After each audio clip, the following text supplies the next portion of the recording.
Hello friends, good afternoon. সবাই কেমন আছো?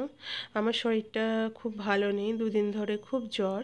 যেহেতু ভিডিওটা আগে করা ছিল, তাই তোমাদের সাথে শেয়ার করলাম। নতুন কোনো ভিডিও দিতে পারছি না।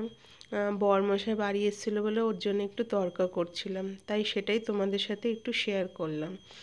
আর তোমরা যারা যারা আমার ভিডিওটা দেখো, অসংখ্য ধন্যবাদ। লাইক কমেন্ট করার জন্য, চ্যানেলটাকে সাবস্ক্রাইব করার জন্য অসংখ্য ধন্যবাদ। সবাই খুব ভালো থেকো। সামনে পুজো, জানি না সবাই কতটা আনন্দ মানে করতে পারবে। চারদিকে তো শুধু অভয়ার জন্য শুধু প্রোটেস্ট চলছে। যাই হোক, আমিও চাই বোনটা জানি তার সুবিচার পায়। প্রত্যেক দিন খুব কষ্ট লাগে। আমার বর যখনই অফিস থেকে, যেহেতু কলকাতায় রয়েছে, অফিস থেকে আসে, তখন আমি ওকে বলি, তুমি প্রত্যেকটা দিন যখনই দেখবে যেখানে এরকম প্রোটেস্টের হচ্ছে, তুমি একটু 5 মিনিট পারলেও সেখানে একটু দাঁড়িয়ে কিন্তু এসো, কারণ তোমার ঘরেও কিন্তু মেয়ে আছে, ভুলে যেও না।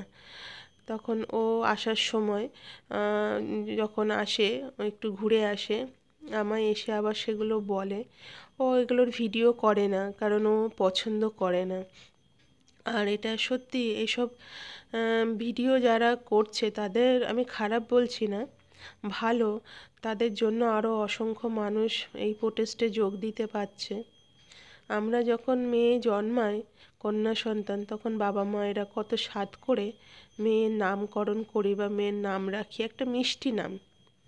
কিন্তু এখন থেকে সবাই যখন ঘরে কন্যা সন্তান জন্মাবে না, আর কিন্তু কেউ আদর করে বা কেউ শখ করে কিন্তু আর মেয়ের নাম রাখবে না।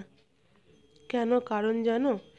কারণ এই মেয়েটাই একদিন বড় হবে যখন, তখন তার যখন এরকম পরিণতি হবে, রেপ হবে, তখন তার একটা নতুন নামকরণ হবে, অভয়া, নির্ভয়া।